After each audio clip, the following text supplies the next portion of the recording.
Alright, so we are starting up with the chapter Theory of Demand. It's a wonderful chapter again. It's very easy and it is there. It is present in our day-to-day life, right? Often हम लोग चीज़ें खरीदते हैं और हम जब भी चीज़ें खरीदने जाते हैं हम एक पर्टिकुलर डिसीजन लेते हैं कि हमें ये चीज़ खरीदनी है या ये चीज़ खरीदनी है. कुछ प्रोडक्ट्स होते हैं वो बहुत ज़्यादा बिक रहे होते हैं, वेयर एज कुछ प्रोडक्ट्स बहुत कम बिक रहे होते हैं. तो ये सब क्या है हमारी डे टू डे लाइफ में? ये है कॉन्सेप्ट ऑफ डिमांड. तो डिमांड क्या होती है? डिमांड को समझने से पहले हम एक दो टर्म्स को और समझते हैं. एक चीज़ होती है डिज़ायर और एक चीज़ होता है वांट. फिर आती है हमारी क्या? डिमांड. बोर्ड में डिज़ायर या फिर वांट पे कोई क्वेश्चन नहीं आता है, क्वेश्चन सिर्फ आता है हमारा डिमांड पे. ठीक है, कैसे आता है क्वेश्चन? हमारे को सीधा भी आ सकता है डिफाइन डिमांड, या फिर हमारे को डेफिनेशन दे रखी होगी और हमारे को बोला होगा पहचान कौन. Is this clear? तो डिज़ायर और वांट क्या होता है पहले हम वो समझते हैं. डिज़ायर का मतलब होता है जब मेरे को कोई चीज़ चाहिए, I am just wishing for something. ना ही मैं कोई एफर्ट डाल रही हूँ, ना ही मैं कोई मेहनत कर रही हूँ, बस मुझे चाहिए. जैसे कि मैंने बोला मुझे ना लैम्बोर्गिनी चाहिए अब यार, या मुझे चांद पे जाना है. तो ये सब क्या हो गया मेरा? डिज़ायर. तो डिज़ायर क्या होता है? It's a mayor wish. It's a mayor wish. Alright. And want क्या है? तो चलिए मुझे लैम्बोर्गिनी चाहिए. अब उसके लिए मैंने क्या करा? उसके लिए मैंने एफर्ट डालना शुरू कर दिया. क्या डालना शुरू कर दिया? एफर्ट डालना, मेहनत करना शुरू कर दिया. लेकिन अभी भी मेरे पास पैसे नहीं है लैम्बोर्गिनी को ख़रीदने के लिए. अभी भी जो है मतलब I am very willing to purchase Lamborghini. I am putting in all my best efforts but still I don't have that much amount of resources to buy Lamborghini. Correct. तो अभी वो मेरे लिए क्या है? मेरी वांट है. क्या है? सो what is want? Desire which is backed up by effort. So desire plus effort is equals to want. पर जब मेरे पास क्या है? जब मेरे पास I am able to purchase it, ठीक है, I am willing to purchase it, मैं चाहती हूँ उस गुड को खरीदना, मैं एबल हूँ उस गुड को खरीदने के लिए और वो गुड मार्केट में अवेलेबल भी है, तो वो क्या बन जाएगा मेरा? वो क्या बन जाएगा मेरा? Demand. So demand is always backed up by three factors: willingness, ability and availability. Is this clear? Yes, ma'am. तो टेक्निकल डेफिनेशन क्या है? कौन सी डेफिनेशन हमें याद रखनी है डिमांड की? तो हमें याद रखनी है, जो हमें लिखनी है, demand of a commodity. What is demand? Demand of a commodity refers to the quantity of the commodity. उतनी कॉमोडिटी मतलब goods and services. Quantity of a commodity which a consumer is, क्या कीवर्ड्स आ गए हमारे? Able and willing to purchase. खरीदने की औकात भी है और खरीदना चाहता भी है. कैसे? कब? At a given price. जो भी प्राइस है उस पर वो खरीदने को तैयार है at a during a period of time. So what is demand of a commodity? It refers to the, साथ साथ बोलिए, what is demand of a commodity? It refers to the quantity of a commodity which a consumer is able and willing to purchase at given price during a period of time. तो सबको demand की definition समझ आई? Yes, ma'am. यानी कि वो quantity जो consumer पूरी तरीके से रेडी है, विलिंग है खरीदने के लिए एक पर्टिकुलर प्राइस पे, एक पर्टिकुलर टाइम पर. अब हम बात करते हैं टाइप्स ऑफ डिमांड की. ठीक है, इस पे भी हमारे MCQ बेस्ड क्वेश्चंस आ सकते हैं, केस स्टडी बेस्ड क्वेश्चन आ सकते हैं. मतलब केस स्टडी बेस्ड MCQ आ सकता है जिसमें आपको पहचानना होगा इसमें डिमांड किस तरीके की होगी. फाइन. तो पहला है हमारा जॉइंट डिमांड. जॉइंट डिमांड का मतलब क्या होता है? When two or more goods are demanded together. तो दो या दो से ज़्यादा गुड्स एक साथ रिक्वायर होते हैं, उसको हम क्या बोलते हैं? Joint demand. जैसे कि वर्ड जॉइंट अपने आप में ही बोलता है कि दो चीज़ें मिली हुई है तभी तो जॉइंट है. तो यहाँ पे हम क्या कह रहे हैं कि दो या दो से ज़्यादा गुड क्या है? They are demanded together. जैसे कि अगर मेरे पास कार है तो मुझे पेट्रोल भी चाहिए, तो इसकी डिमांड कैसी हो गई? Joint demand. क्या कैसी डिमांड हो गई? Joint demand. जॉइंट डिमांड को और क्या बोलते हैं हम? जॉइंट डिमांड को हम बोलते हैं कॉम्प्लीमेंट्री डिमांड। क्या बोलते हैं हम इसको? Complementary demand. Is this clear? Next आती है हमारी कौन सी डिमांड? नेक्स्ट आती है हमारी कंपोजिट डिमांड। कौन सी डिमांड आ रही है हमारी? Joint demand. सबको समझ आया? तो कंपोजिट डिमांड कौन सी डिमांड होती है हमारी? कंपोजिट डिमांड का मतलब होता है demand for goods which can be put to several uses. क्या है हमारा keyword? Demand for those goods which can be put to several uses. ठीक है, जैसे फॉर एग्जाम्पल डिमांड हम ले लेते हैं मिल्क की, है ना? तो मिल्क से क्या क्या बन सकता है बताएंगे आप सब? मिल्क से बन सकता है आइसक्रीम, बिल्कुल, कर्ड बन सकता है, स्वीट्स बन सकते हैं, कॉफ़ी बन सकती है, राइट, टी बन सकती है, लस्सी बन सकती है ना? जैसी चीज़ बन सकता है, घी बन सकता है, बटर बन सकता है, बहुत सारी चीज़ें बन सकती है, राइट? सो मिल्क की डिमांड किस तरीके की डिमांड हो गई? Composite demand. मिल्क की, इलेक्ट्रिसिटी की, अब तुम बोलोगे इलेक्ट्रिसिटी कैसे? वो हाउस होल्ड के लिए यूज़ होती है, इंडस्ट्रीज़ के लिए यूज़ होती है, तो उसकी डिमांड कैसी डिमांड हो गई? Composite demand. So what is composite demand? Demand for the goods which can be put to several uses. Next आता है हमारा डायरेक्ट डिमांड। नाम ही है डायरेक्ट, मतलब डिमांड फॉर दोज गुड। ये तो कॉमन वर्ड है जो आपको हर डेफिनेशन में लिखना ही है। Demand for those goods which gives you direct satisfaction, या जो कंजम्पशन हम कर रहे हैं अपने डायरेक्ट सेटिस्फैक्शन के लिए, उनको हम क्या बोलेंगे? Direct demand.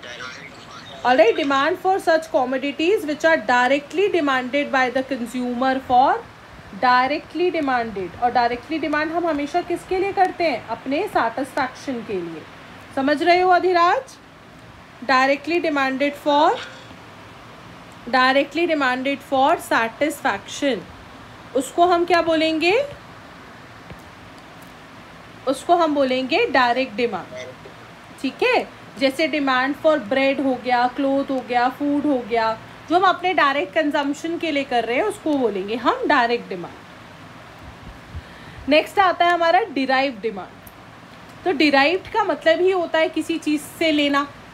तो यानी कि ये मेरी उन चीज़ों की डिमांड है जो मुझे नहीं, वो मुझे डायरेक्टली ये चीज़ें नहीं चाहिए, मुझे कुछ और चाहिए जिसके लिए मुझे इन चीज़ों की ज़रूरत पड़ रही है। मतलब क्या हुआ? मतलब ये हुआ कि मान लो मेरा चाय पीने का मन है। क्या पीने का मन है? चाय, that is tea. Okay, so I want to have tea. तो टी बनाने के लिए क्या क्या चाहिए? टी बनाने के लिए चाहिए वाटर, चाहिए टी लीव्स चाहिए, है ना? ऑफ कोर्स मिल्क भी चाहिए क्योंकि हम ज़रा देसी स्टाइल चाय पीते हैं।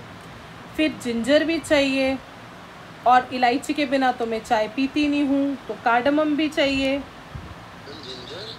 जिंजर, हाँ बेटा, अदरक वाली चाय बढ़िया होती है, पिया करो, बीमार नहीं पड़ोगे इजीली। कार्डमम भी चाहिए, तो गार्लिक समझ रहा होगा ना जिंजर को? कोई बात नहीं, होता। ठीक है, कार्डमम भी चाहिए हमें, शुगर भी चाहिए, राइट? Yes ma'am. तो बेसिक ये चीज़ें तो हमें चाहिए, उसके सिवा आपकी मर्ज़ी, आप कुछ भी डालिए, है ना? मुझे तो मेरी चाय में ये सब चाहिए ही चाहिए। तो अगली बार मैं चाय पीने आऊँ घर पे तो याद रखना ये सब होना चाहिए मेरी चाय में। ठीक है, कोल्ड ड्रिंक मंगवा देना तुम, ये बढ़िया ऑप्शन है। चलिए, खैर एनी विच वे हम बात कर रहे थे टी की। तो मुझे एक्चुअली क्या चाहिए? मुझे चाहिए टी, है ना? पर मेरी टी की डिमांड को पूरा करने के लिए मुझे शुगर, इलायची, ginger, milk, tea leaves, water, इन सब की ज़रूरत भी पड़ गई। तो इन सारी चीज़ों की डिमांड क्या हो गई? Derived demand. या फिर जब हमें घर बनाना होता है, कंस्ट्रक्शन करना होता है, तो कंस्ट्रक्शन, अब मुझे तो बिल्डिंग चाहिए, तो ये ईंट है, सीमेंट है, इन सब की डिमांड क्या हो जाएगी? डिराइव्ड डिमांड हो जाएगी। मेरे घर में नल का ख़राब हुआ, मेरी डिमांड क्या है? नल का ठीक कराना। प्लम्बर थोड़ी ना चाहिए मुझे, है ना? प्लम्बर सिर्फ इसलिए चाहिए ताकि वो नल का फिक्स कर सके। तो what is derived demand? It refers to goods which are needed for the production of goods. So आप लिखेंगे डिराइव्ड डिमांड में, if a thing is needed, what is derived demand? If a thing is needed for producing other goods. Yes, when a thing is needed for producing some other good which is actually needed, Actually needs which is actually needed, it is called as derived demand. derived demand. और जब आप इसके answer लिखेंगे आप इसी तरीके से flow chart बनाएंगे, ओके? और एरोस का ख्याल रखेंगे। जैसे मैंने आपको ये वाला एग्जांपल दिया था, कौन सा वाला? कंपोजिट डिमांड में। तो इसमें एरो आउट करके बनाइएगा कि भाई मिल्क से ये प्रोडक्ट बन रहे हैं, और जब आप डिराइव डिमांड बना रहे हैं तो टी को बनाने के लिए ये प्रोडक्ट चाहिए, तो एरोज इस साइड कीजिएगा। Is this clear? इससे आपका आंसर और भी ज़्यादा रिप्रेजेंटेटिव लगेगा, okay? Next we have competitive demand. Competitive demand मतलब जो एक दूसरे के साथ compete कर रही है, जो एक दूसरे के साथ compete कर रही है, यानी कि सब्सटीट्यूट है एक दूसरे के। ऑलराइट, जैसे कि पेप्सी एंड कोका कोला, जैसे कि Pepsi and Coca Cola. Alright, तो इनकी डिमांड किस तरीके की डिमांड है? इनकी डिमांड है competitive in nature. So competitive when two commodities are close substitute of each other, and increase in the quantity demanded of one will reduce the demand for other. तो अगर एक की क्वांटिटी, एक का quantity demanded बढ़ गया तो दूसरे का क्वांटिटी डिमांडेड क्या हो जाएगा? कम हो जाएगा। कैसे? जैसे मान लीजिए अगर कोका कोला की डिमांड ज़्यादा बढ़ गई है ना, तो ज़्यादातर लोग कोका कोला लेंगे, तो पेप्सी कम लोग लेंगे, तो पेप्सी की डिमांड ऑटोमेटिकली क्या हो जाएगी? कम हो जाएगी। Is this clear? Yes, ma'am. तो आपको टाइप्स ऑफ डिमांड्स अच्छे से समझ आया सबको? Yes, ma'am. पक्का? Can we move forward? Yes, ma'am. Are there any doubts? Are there any doubts? No, ma'am. No, ma'am. चलिए, तो अब हम नेक्स्ट टॉपिक पे चलते हैं, that is factors affecting demand of a commodity, जिनको हम डिटर्मिनेंट्स ऑफ डिमांड भी बोलते हैं। Factor and determinants are one of the same thing, ठीक है? और अगर ज़्यादा मुश्किल बनाना होगा पेपर तो उसमें डिमांड फंक्शन वर्ड भी यूज़ किया जा सकता है। सो what is demand function? The functional relationship between the demand of a commodity and the factors affecting it. Is this clear? Yes, ma'am. तो देखो डिमांड जो होती है, फैक्टर्स, डिटर्मिनेंट्स, इन सबका क्या मतलब होता है? तो देखो डिमांड किसी भी चीज़ की ना, वो डिपेंड करती है बहुत सारे फैक्टर्स पे। अब हम कोई भी चीज़ खरीदने जाते हैं मार्केट पे, तो बहुत सारी चीज़ें होती है जो डिटरमाइन करती है कि हम उस प्रोडक्ट को खरीदेंगे कि नहीं खरीदेंगे, है ना? जैसे मान लीजिए वंश मार्केट गया और उसने सोचा कि मैं अपने लिए एक मज़ेदार सी नई टी शर्ट लेता हूँ, तो वो कौन सी टी शर्ट लेगा या नहीं लेगा वो बहुत सारी चीज़ों पे डिपेंड करेगा कि नहीं करेगा? कि भाई उसका प्राइस क्या है, क्या मटेरियल क्या है, वंश के पास कितने पैसे हैं, और उसका कोई सब्स्टिट्यूट अवेलेबल है क्या, राइट? क्या फ्यूचर कोई एक्सपेक्टेशन तो नहीं है, सीज़न क्या चल रहा है, ये सारे के सारी चीज़ें जो है उसके डिमांड को इन्फ्लुएंस कर सकती है। कोई एक कर सकती है या सब मिलके कर सकते हैं। Is this clear?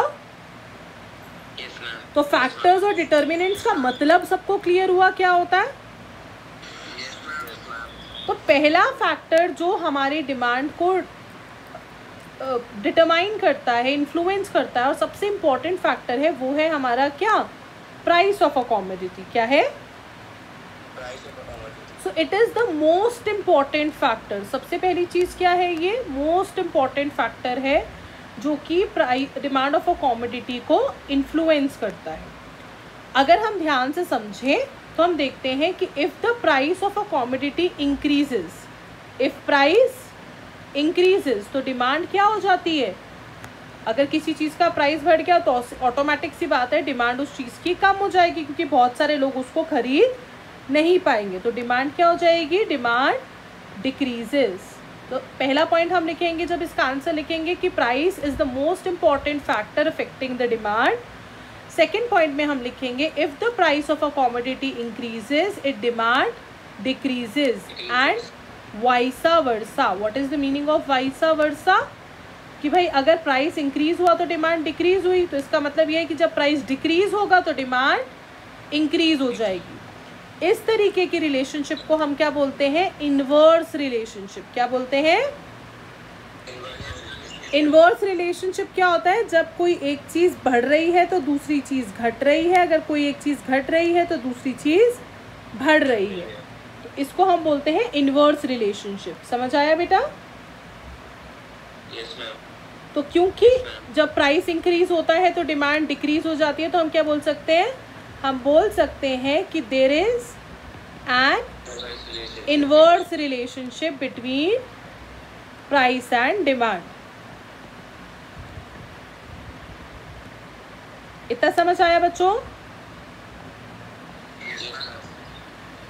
अब इसके साथ साथ हम अपने आंसर को रिप्रेजेंटेटिव बनाने के लिए हम इस तरीके से भी लिख सकते हैं। ये 3 पॉइंट्स तो हम लिखेंगे ही लिखेंगे जब हम प्राइस एक्सप्लेन करेंगे, right? Yes ma'am. Okay. Yes ma'am. और हम एक बॉक्स बनाएंगे, उस बॉक्स में हम इस तरीके से लिखेंगे P increases, D decreases, P decreases, D increases. आप लोगों को समझ आया यहाँ तक? Yes ma'am. अर्जुन आपको अच्छे से समझ आया बेटा? Adhiraj, yes ma'am. Jassi, yes ma'am. Saif, Shreyas, yes ma'am. Vansh और खुशी, वैभवी, सबको समझ आया? Suruchi, yes ma'am. सब लोगों को समझ आया कि नहीं आया बेटा? प्राइस क्लियर है सबका? Yes ma'am. अब हम लोग नेक्स्ट वाले पॉइंट पे चल रहे हैं। नेक्स्ट पॉइंट है हमारा income of the consumer, right? अब देखिए, इनकम ऑफ द कंज्यूमर समझने के लिए हमें एक चीज़ समझनी पड़ेगी कि देखो अलग अलग तरीके के गुड्स होते हैं, ठीक है? इनकम को थोड़ा डिटेल में समझना पड़ेगा हमें। तो हम कह रहे हैं देखो अलग अलग तरीके के गुड्स होते हैं। एक होते हैं नॉर्मल गुड्स, इनकी डेफिनेशंस भी हमें अच्छे से समझनी है। और एक होते हैं हमारे इंफीरियर गुड्स। ओके? तो नॉर्मल गुड्स और इंफीरियर गुड्स में क्या डिफरेंस है? तो हम कहते हैं कि नॉर्मल गुड्स वो गुड्स होते हैं जिसमें क्या हो रहा है, when the income of the consumer increases. जब इनकम क्या हो रही है कंज्यूमर की, इंक्रीज हो रही है, तो इनकी डिमांड भी क्या हो रही है, इंक्रीज हो रही है। Is this clear? So what are normal goods? Normal goods are those good whose demand, भाई ये तो नॉर्मल सी बात है ना कि भाई अगर मेरी इनकम इम्प्रूव होगी तो ऑब्वियस सी बात है मेरी डिमांड भी ज़्यादा बढ़ेगी, है ना? यस और नो? भाई पहले मैं 50,000 कमा रही थी, अब मैं 1 लाख रुपए कमा रही हूँ, तो मेरी डिमांड बढ़ेगी कि नहीं बढ़ेगी? नॉर्मल बात है कि अब नॉर्मल बात है? नॉर्मल बात है। तो नॉर्मल गुड्स भी वही गुड्स होते हैं जिनकी डिमांड जो है वो इंक्रीज हो जाती है with increase in consumer income, ठीक है? और डिक्रीज हो जाती है with decrease in consumer income with fall in income. आ गई बात समझ में? अरे नॉर्मल गुड्स वो गुड्स होते हैं जिनकी डिमांड इंक्रीज होती है with increase in income of the consumer. जब तुम्हारी इनकम बढ़ेगी तो तुम्हारी डिमांड बढ़ जाएगी, और जब तुम्हारी इनकम कम होगी तो डिमांड कम हो जाएगी। जब तुम्हारे पास पैसे ही कम है, तुम कहाँ से ज़्यादा खरीद पाओगे या कहाँ से महंगा प्रोडक्ट खरीद पाओगे? नॉर्मल बात है ना ये? कोई बहुत बड़ी बात तो नहीं है ना ये? तो नॉर्मल गुड्स के केस में हम बोल सकते हैं कि जो इनकम ऑफ द कंज्यूमर होती है उसमें और डिमांड में क्या होता है, डायरेक्ट रिलेशनशिप होता है। कैसा रिलेशनशिप होता है? डायरेक्ट रिलेशनशिप का मतलब अगर हमारा इनकम को हम हमेशा रिप्रेजेंट करते हैं वाई से, ठीक है। अगर हमारा इनकम इंक्रीज होता है तो हमारा डिमांड भी इंक्रीज होता है, और हमारा इनकम डिक्रीज होता है तो हमारा डिमांड भी डिक्रीज होता है। अब सबको समझ आया? Yes ma'am. पर एक और टाइप ऑफ गुड्स होते हैं जिनको हम बोलते हैं इंफीरियर गुड्स। कौन से गुड्स होते हैं? Inferior goods. तो इंफीरियर गुड्स कौन से गुड्स होते हैं? इंफीरियर गुड्स वो गुड्स होते हैं, तो देखो मान लो मेरी इनकम जो है वो कम हो गई, जैसे कोविड के टाइम पे लोगों की इनकम कम हुई थी, तो भाई ऐसा था कि बचत तो करनी है ना, तो इंसान सोच रहा था कि यार क्यों मैंने बासमती राइस खरीदने, एक लेवल कम थोड़ा सस्ता राइस खरीद लेता हूँ, या क्यों मैंने महंगा प्रोडक्ट खरीदना है तो थोड़ा सस्ते वाला प्रोडक्ट खरीद लेता हूँ। उसको हम क्या बोलते हैं? Inferior good. क्या बोलते हैं? Inferior goods. आ गई बात समझ में? Yes ma'am. तो इंफीरियर गुड्स कौन से गुड्स होते हैं? जिनकी डिमांड जो है वो इंक्रीज हो रही है। क्या हो रही है? इंक्रीज हो रही है with fall in consumer income. जब कंज्यूमर की इनकम क्या हो रही है? फॉल हो रही है। और जो डिमांड है वो डिक्रीज हो रही है with rise in consumer income. क्यों डिक्रीज हो रही है विद राइज? क्योंकि ऑटोमेटिक सी बात है, जब मेरी इनकम बढ़ गई तो मैं अच्छी क्वालिटी का सामान लूंगा, बेटर सामान लूंगा। यस और no? Yes ma'am. Yes ma'am. तो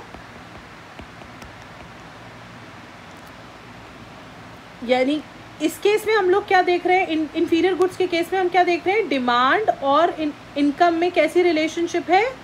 इनवर्स रिलेशनशिप है। कैसी रिलेशनशिप है?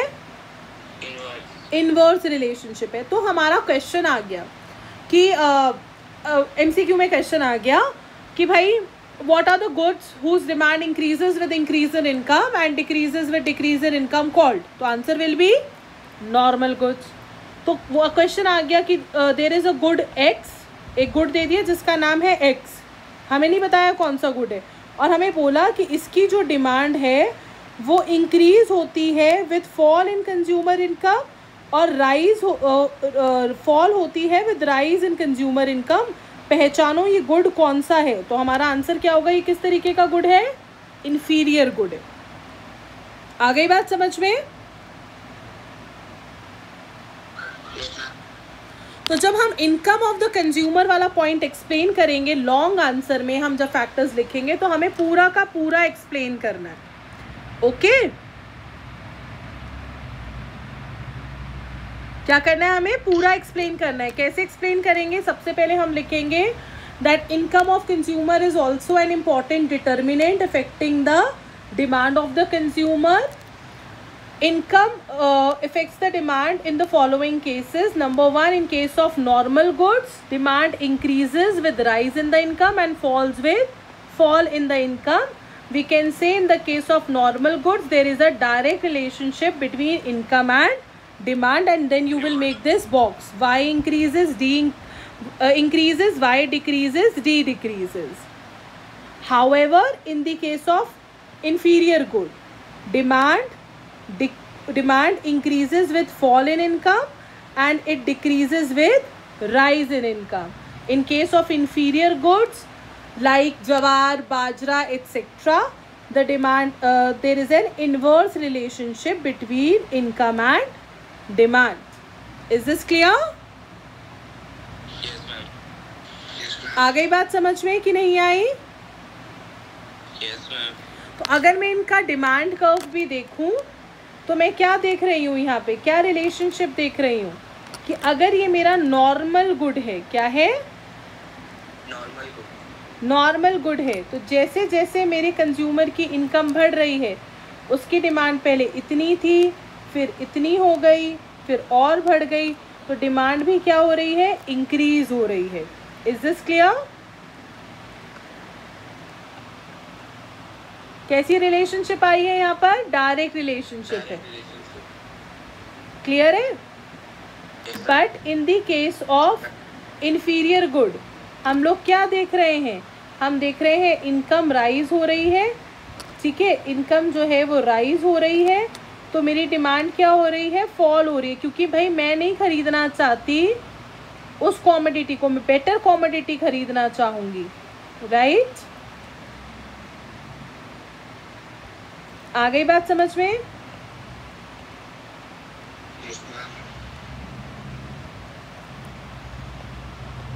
आया कि नहीं आया? सब बच्चों को इनकम ऑफ द कंज्यूमर वाला पॉइंट समझ आ गया? Raise your hand if you have understood it. Yes, ma'am. Yes, ma'am. Yes, ma'am. चलिए, तो नेक्स्ट पॉइंट पे चलते हैं हम लोग, price of related goods. Next point क्या आ गया हमारा, price of Related goods. Related goods. क्या होते हैं? जो एक दूसरे से रिलेटेड है. रिलेटेड कैसे हो सकते हैं कि या तो वो एक दूसरे के क्या है, सब्स्टिट्यूट है ना, या फिर वो क्या है, कॉम्प्लीमेंट्री है. तो जब हम इसका आंसर राइटिंग करेंगे, हम हेडिंग डालेंगे रिलेटेड गुड्स, फिर हम एक फ्लो चार्ट बनाएंगे और हम उसको दो पार्ट्स में डिवाइड करेंगे कि भाई related goods are of two types.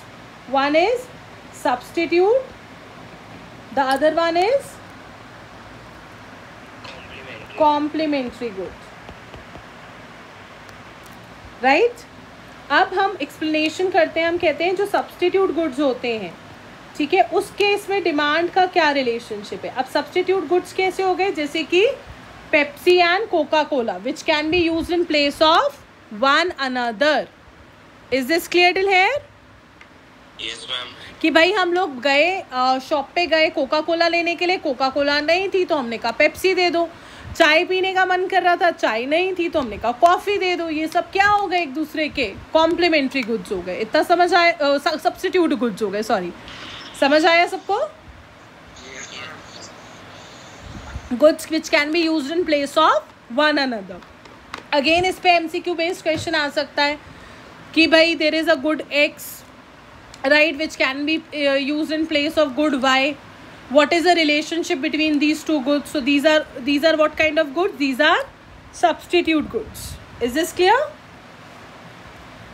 Yes, ma'am. तो in the case of substitute goods, और आप इसको लिखेंगे भी ऐसे, in the case of substitute goods like Pepsi and Coca-Cola, if the price of a commodity increases, demand for it substitute will increase.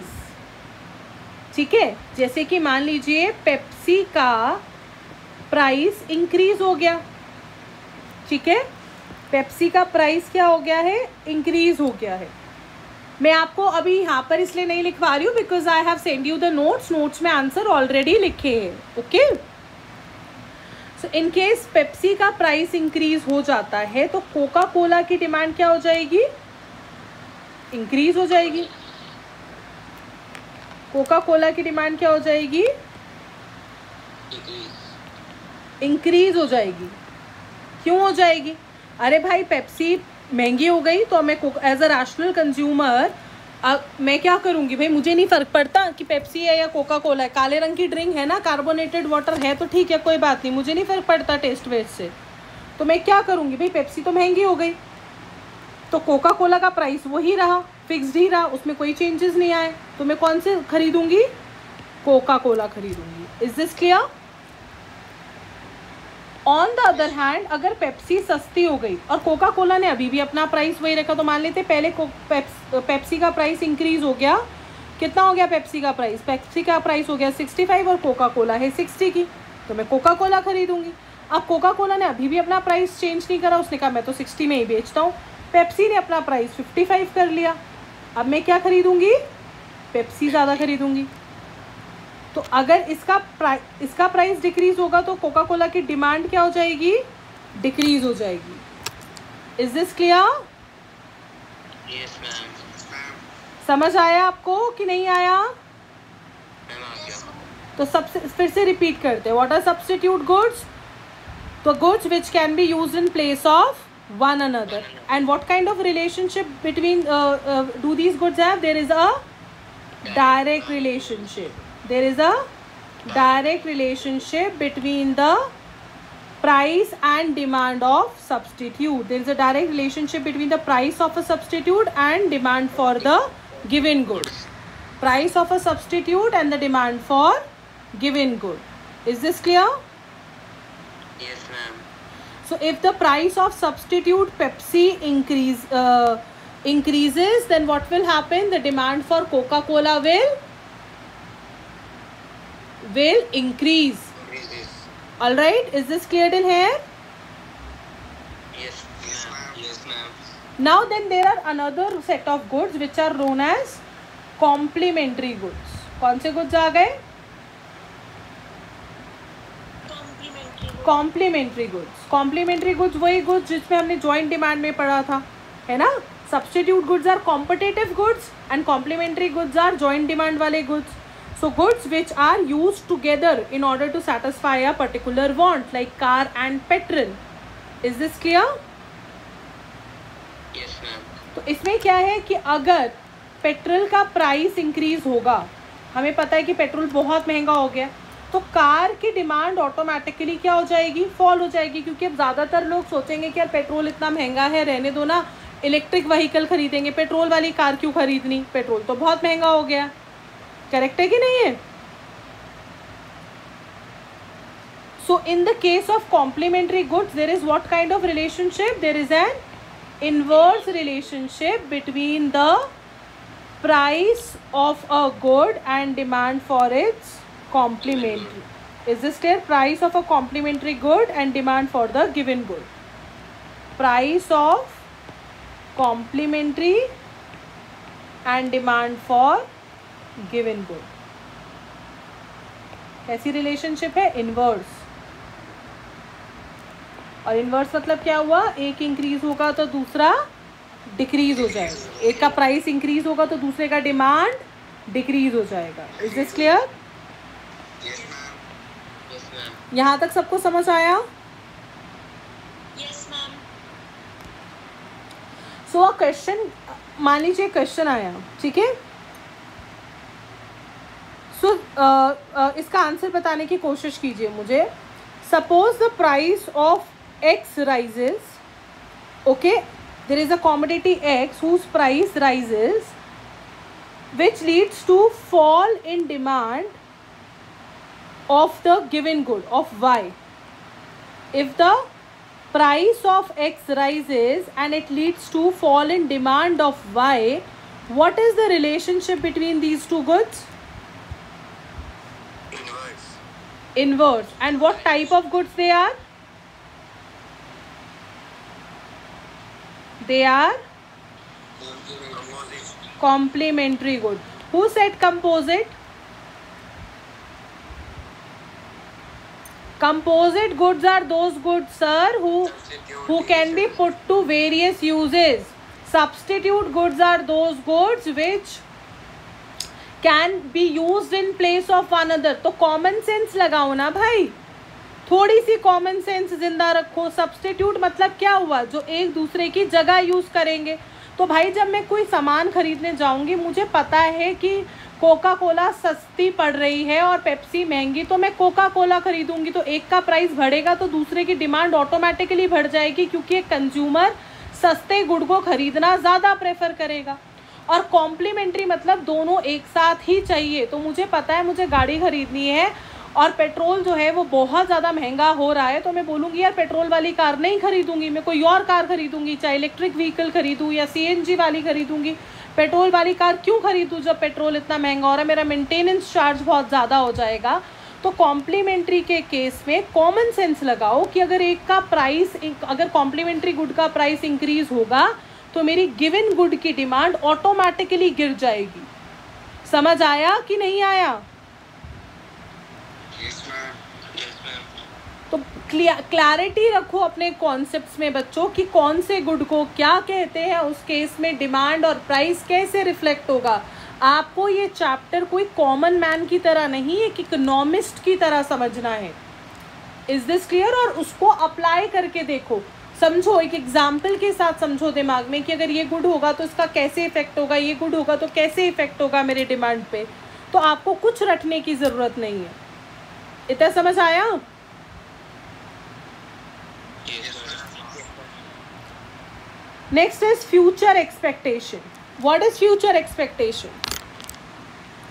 अभी मुझे iPhone 15 लेना था, ठीक है, तो मुझे ये लेना था iPhone 14 लेना था, 15 नहीं iPhone 14 लेना था। और मैंने मई में शायद आप लोगों को बोला था कि मुझे iPhone 14 लेना है। तो मुझे किसी होशियार बच्चे ने कहा कि मैम अभी आप मई में मत लो iPhone 14, आप ना सितंबर अक्टूबर में लेना।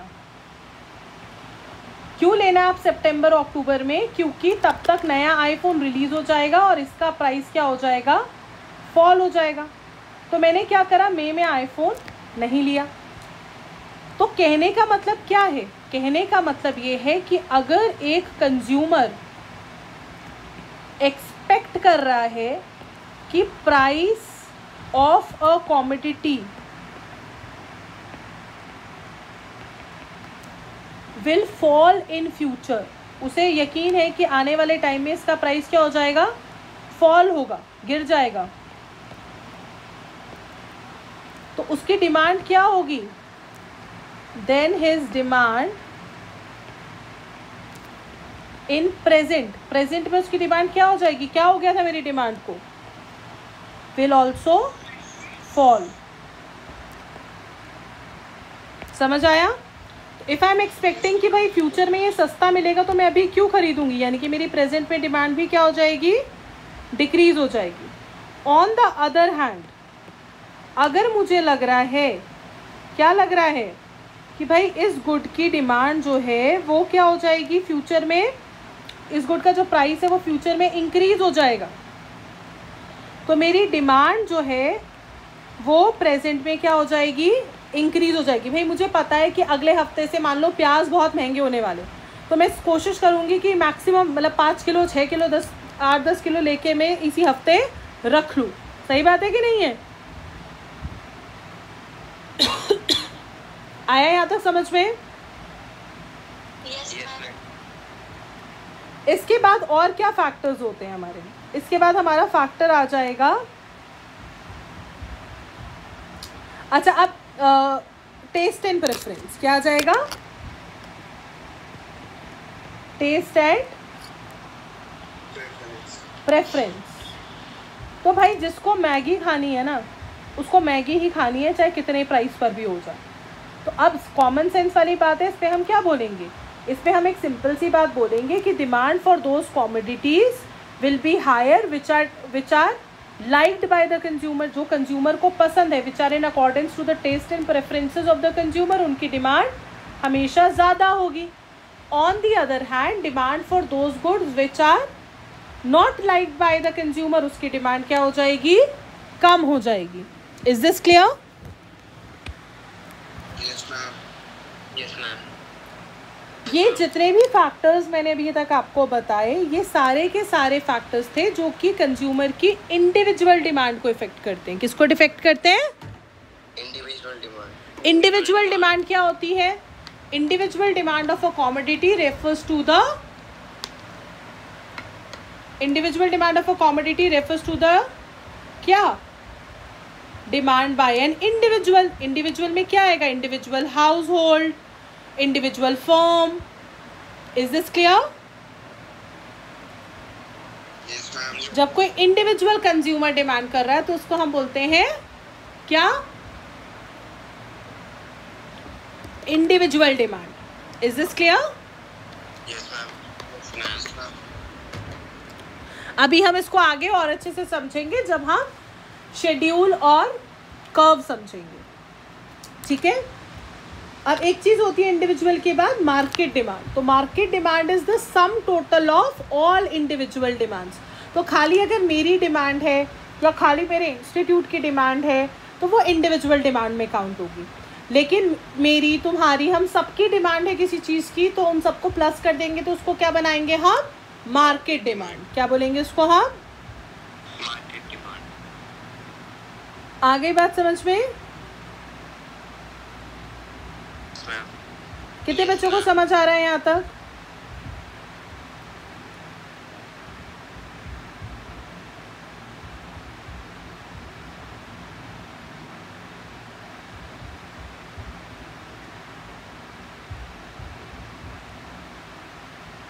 चलिए आगे बढ़ते हैं, हम देखते हैं कौन से फैक्टर्स हैं जो हमारे मार्केट डिमांड को इफेक्ट करते हैं. Fine.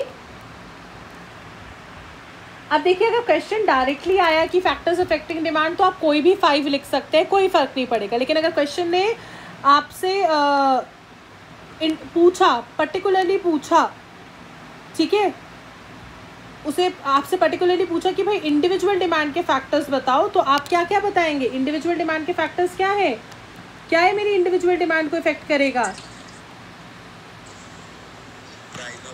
Price of a commodity, income of the consumer, price of related goods, future expectation, ठीक है, एंड टेस्ट एंड प्रेफरेंसेस.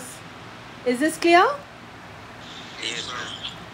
लेकिन अगर मेरी मार्केट डिमांड पूछा तो मार्केट डिमांड के फैक्टर्स अलग हो जाएंगे. आगे बात समझ में बेटा? सबको आ रहा है कि नहीं आ रहा है? तो मार्केट डिमांड के फैक्टर्स समझते हैं, कौन सी चीज़ें हैं जो मार्केट डिमांड को इन्फ्लुएंस करती है. तो what are the determinants of market demand? Market demand के डिटर्मिनेंट्स है, सबसे पहले हम बोलेंगे पॉपुलेशन. क्या है? पॉपुलेशन. ऑटोमेटिक सी बात है, जहाँ पे ज़्यादा पॉपुलेशन होगी वहाँ पर डिमांड भी ज़्यादा होगी, जहाँ पर कम पॉपुलेशन होगी वहाँ पर डिमांड कम होगी. तो जब हम पॉपुलेशन वाला पॉइंट पढ़ते हैं हमें 2 पॉइंट्स याद रखने पड़ते हैं. एक तो है साइज ऑफ पॉपुलेशन, राइट, और दूसरा है composition. Alright. So if there is the population is large, अगर हम साइज की बात करें तो लार्ज पॉपुलेशन है तो डिमांड विल बी ज़्यादा, and if there is small population तो डिमांड विल बी कम.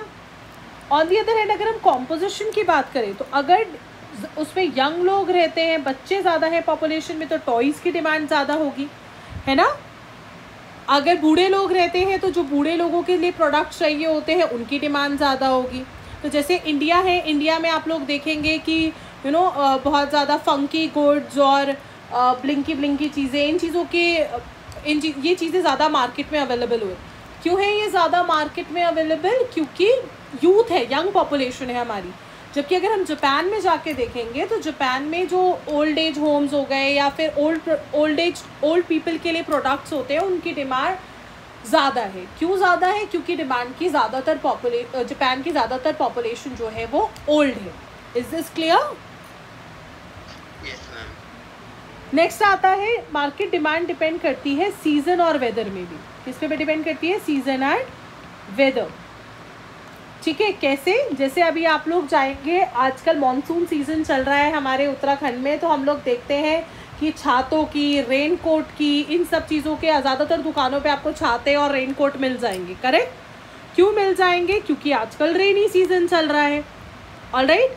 ऑन दी अदर हैंड जब विंटर सीज़न आएगा तो वुलन्स की ज़्यादा प्रोडक्ट्स हमारे को दिखने लगेंगे. क्यों दिखने लगेंगे? क्योंकि इन्हीं चीज़ की उस समय ज़्यादा डिमांड होगी. So demand of a commodity also, market demand of a commodity depends on season and weather. For example, the demand for woolen goods will go up during the winter season, whereas the demand for cotton goods will go up during the summer season. Is this clear? फिर market demand government policy पे भी depend करती है. This is a very important point, ध्यान से समझिएगा. ठीक है. ये कॉमन है सप्लाई में भी और डिमांड में भी. गवर्नमेंट पॉलिसी की अगर हम बात करते हैं तो गवर्नमेंट पॉलिसी में आता है टैक्सेस और गवर्नमेंट पॉलिसीज़ में आती है सब्सिडीज़. टैक्सेस क्या होते हैं? These are the compulsory payment which are impose on a good. अब टैक्सेस लग जाते हैं किसी भी चीज़ पे तो उसका प्राइस क्या हो जाता है? इंक्रीज़ हो जाता है कि नहीं हो जाता है? मान लीजिए मैंने 200 रुपये का कोई गुड खरीदा, उस पर बोला 5% या 10% टैक्स है. 20 का 10% कितना होता है? 20 रुपीज़. अब मुझे वो गुड कितने रुपीज़ का पड़ रहा है? 220 रुपीज़ का पड़ रहा है. राइट. तो प्राइस इंक्रीज हो गया कि नहीं हो गया? Yes, ma'am. तो जब प्राइस इंक्रीज होता है तो डिमांड क्या हो जाती है? डिक्रीज हो जाती है. So if taxes are imposed on a good, the demand will decrease. Why it will decrease? Because of the increase in the prices. Correct? On the other hand subsidies क्या होती है? सब्सिडीज़ आर रिलैक्सेशन जो government provide करती है, discounts एक तरीके से जो गवर्नमेंट की तरफ से मिल रहे होते हैं। तो इसमें क्या होता है सब्सिडीज़ में, जैसे मान लीजिए आजकल इलेक्ट्रिक व्हीकल्स है, उन पे गवर्नमेंट ना सब्सिडीज़ प्रोवाइड कर रही है। तो मान लीजिए 1 लाख का व्हीकल है, वो आपको कितने रुपए का पड़ेगा? गवर्नमेंट ने कहा कि मैं 30% सब्सिडी दूंगी, तो माइनस 30%, 1 लाख का होता है 30,000। Is this clear? तो वो गुड मुझे कितने का पड़ गया? 70,000 का। मैं खुश, मैं बढ़िया कि भाई ये तो गुड सस्ता पड़ गया, यानी उसका प्राइस क्या हो गया? डिक्रीज हो गया। Is this clear? अब जब प्राइस डिक्रीज होगा तो डिमांड क्या हो जाएगी? इंक्रीज हो जाएगी। तो जब वैसे भी गवर्नमेंट किसी चीज़ की डिमांड को प्रमोट करना चाहती है तो वो उसके पे सब्सिडीज प्रोवाइड करती है। क्या प्रोवाइड करती है? सब्सिडी। इससे उसकी डिमांड, मार्केट डिमांड इंक्रीज हो जाती है। Is this clear? अब मैंने तुम्हें बोला ना ये पॉइंट सप्लाई में भी कॉमन है, तो तुम बोलोगे मैम इसमें प्रोड्यूसर का क्या फ़ायदा? प्रोड्यूसर का ये फ़ायदा है कि ये 30,000 रुपये गवर्नमेंट प्रोड्यूसर को दे देगी, तो उसका कोई नुकसान भी तो नहीं है, उसको तो वो 1 लाख का ही पड़ा गुड, है ना? Yes, ma'am. Is this clear till है? Yes, ma'am.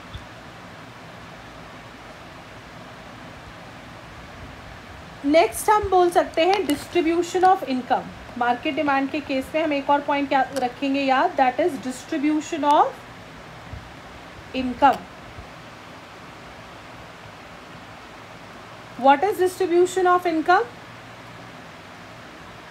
कि अगर हमारी किसी कंट्री में पुअर लोग ज़्यादा हैं तो demand for necessities will be high. Necessities मतलब रोटी, कपड़ा, मकान, बेसिक चीज़ें। वेरेस अगर किसी जगह पे रिच लोग ज़्यादा है तो वहाँ पे किस चीज़ की डिमांड ज़्यादा होगी? Luxuries. Is this clear to everyone?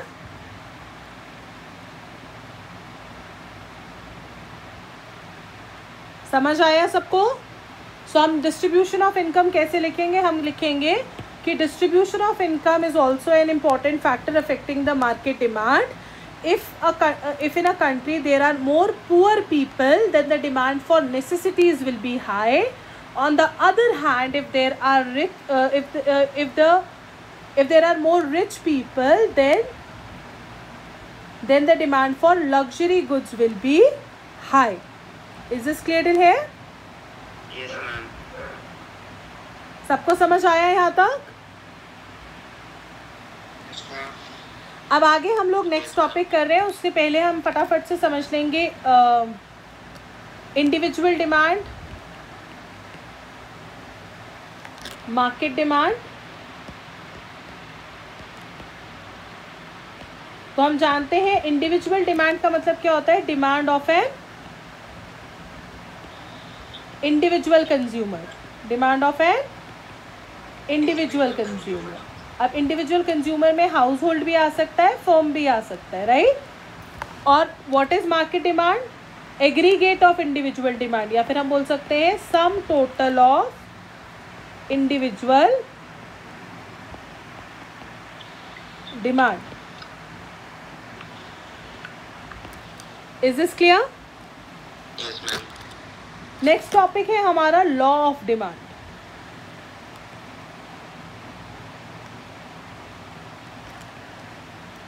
Fine. Yes, ma'am. Law of demand क्या कहता है? लॉ ऑफ डिमांड कहता है कि other thing being equal, other thing being equal, if the price of a commodity increases, if price of a commodity increases,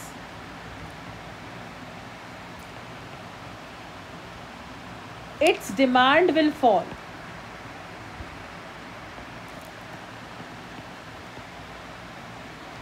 And vice versa. ठीक है कि price increase होगा तो डिमांड डिक्रीज हो जाएगी, प्राइस डिक्रीज होगा तो डिमांड इंक्रीज हो जाएगी। यानी कि ये भी क्या बोल रहा है हमें कि there is an inverse relationship between price and demand. तो यहाँ पर हमारा एक कीवर्ड आया, उसमें लिखा था अदर थिंग बीइंग इक्वल। इस अदर थिंग का मतलब क्या है? अदर थिंग बीइंग इक्वल का मतलब क्या है कि भाई ये लॉ तभी एप्लीकेबल होगा अगर हमारी अदर थिंग्स में कोई चेंजेस ना आए। अदर थिंग्स क्या हो गया? अदर थिंग्स हो गया प्राइस को छोड़ के बाकी जितने भी हमारे डिटर्मिनेंट्स ऑफ डिमांड थे, जैसे कि income of the consumer, price of related goods. याद रखिए हमें सिर्फ प्राइस ऑफ अ कॉमोडिटी में चेंज आना चाहिए, बाकी किसी भी फैक्टर में, that is income of consumer, price of related good, future expectation, government policy, population, इन सब चीज़ों में कोई भी चेंज नहीं आएगा, तभी ये लॉ लगेगा। समझ आया आपको अदर थिंग का मतलब? Yes, ma'am. आया कि नहीं आया? तो जब भी हम लॉ ऑफ डिमांड की डेफिनेशन लिखेंगे हमें ये वर्ड ज़रूर लिखना है, other thing being equal. Other thing being equal का मतलब क्या हुआ कि बाकी सारे फैक्टर ऑफ प्रोडक्शन कांस्टेंट रहेंगे तभी ये लॉ एप्लीकेबल होगा। और क्या बोलता है ये लॉ कि अगर सब चीज़ें कांस्टेंट रहती है, सबकी वैल्यू चेंज नहीं होती है, तो उस केस में अगर किसी कॉमोडिटी का प्राइस इंक्रीज होगा तो उसकी डिमांड फॉल हो जाएगी। ऑन द अदर हैंड अगर प्राइस डिक्रीज होगा तो उसकी डिमांड इंक्रीज हो जाएगी, यानी कि there will be an inverse relationship between price and demand. इतना समझ आया सबको? Yes, ma'am. तो क्या अजम्पशंस क्या है इसकी, क्या बात है? अजम्पशन मतलब क्या हम मान के चल रहे हैं, क्योंकि भैया देखो इकोनॉमिक्स जो है वो कोई पॉजिटिव साइंस तो है नहीं, लाइक फिजिक्स कि भाई यूनिवर्सल ही है इसके लॉ, तो हम कुछ अजम्पशन मान के चलते हैं। तो अजम्पशन क्या है? वही अदर थिंग्स कि क्या है कि income of the consumer should not change, है ना? Is this clear? Yes, ma'am. समझ आ रहा है सबको? Yes, ma'am. तो what are assumptions of law of demand? Income of the consumer does not change. Income, there should be no change in the income of consumer, है ना? Price of the There, related good do not very change. good. There should be no change in the price of related good. There should be no change in the taste and preferences. There should be no future expectations. आ गई बात समझ में? Yes, ma'am. सबको आया कि नहीं आया यहाँ तक समझ? Yes, ma'am.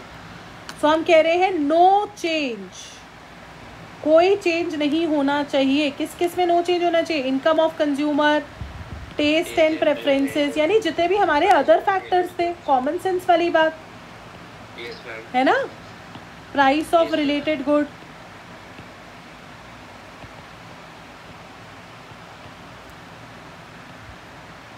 फ्यूचर एक्सपेक्टेशन, तो ये क्या हो गई? हमारी अजम्पशंस हो गई। तो क्वेश्चन आ गया write any two assumption of law of demand, तो हम लिख देंगे सिंपल कि there should be no change in the income of the consumer, there should be no change in the taste and preferences. भाई price को छोड़ के बाकी किसी फैक्टर में कोई चेंज नहीं आएगा तभी लॉ लगेगा। और प्राइस भी किसका? प्राइस कॉमोडिटी का। Is this clear? Related good का प्राइस कांस्टेंट रहना चाहिए। सबको समझ आया कि नहीं आया? Yes, ma'am. जिसको समझ आ गया प्लीज रेज योर हैंड।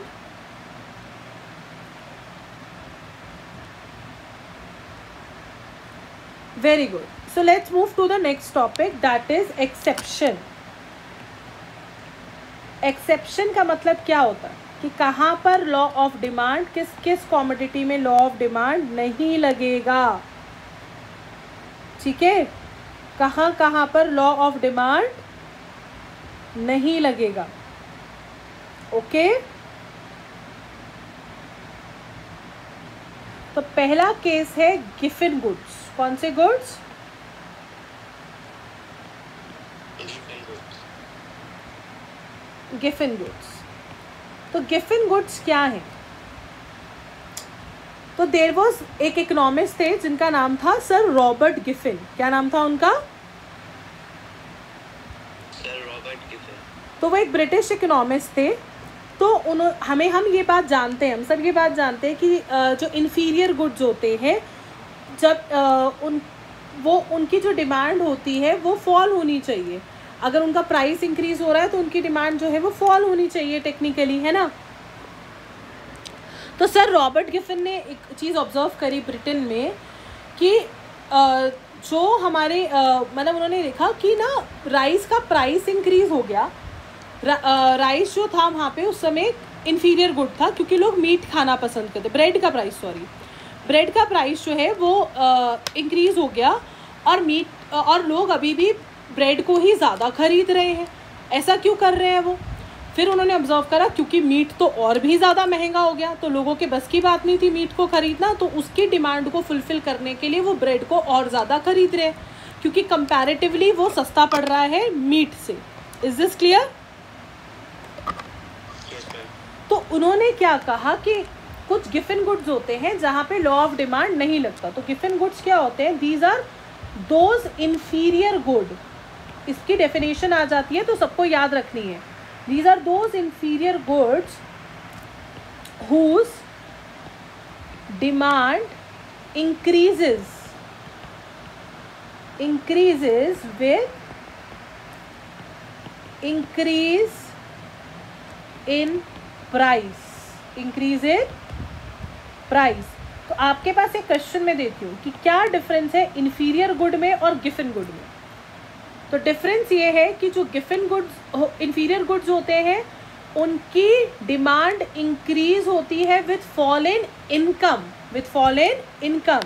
तो इन्फीरियर गुड्स जनरली रिलेटेड होते हैं किससे? वाई से। वाई क्या है हमारा? इनकम से, करेक्ट। और गिफन गुड किससे रिलेटेड है? Giffen good is related to price. Giffen good is related to, these are those inferior good whose demand increases with increase in price. Is this clear? जबकि normally क्या होता है, जब किसी चीज़ का प्राइस इंक्रीज होता है तो उसकी डिमांड डिक्रीज होनी चाहिए, पर इसमें तो ये हो ही नहीं रहा है। इसमें प्राइस इंक्रीज हो रहा है फिर भी डिमांड इंक्रीज हो रही है, तो ये क्या हो गया? Exception of law of demand. तो सबको गिफन गुड समझ आया? फिर गिफन गुड्स कहाँ पर लॉ ऑफ डिमांड नहीं अप्लाई करता? लॉ ऑफ डिमांड अप्लाई नहीं करता इन the case of prestigious goods, Prestige goods या आर्टिकल ऑफ डिस्टिंक्शन जिनको हम बोलते हैं। क्या बोलते हैं? और हम आर्टिकल ऑफ डिस्टिंक्शन, यानी कि बहुत महंगी चीज़ें जो खरीदी इसलिए जाती है ताकि आप शो ऑफ कर सको, है ना। तो एक बार ही क्या हुआ, सर रतन टाटा, जानते हैं सर रतन टाटा के बारे में? अगर आप नहीं जानते हैं तो तुरंत गूगल कीजिए, क्योंकि तब आप पे मुझे डाउट हो जाएगा आप सच्चे हिंदुस्तानी हैं कि नहीं, अगर आप सर रतन टाटा को नहीं जानते हैं तो खैर।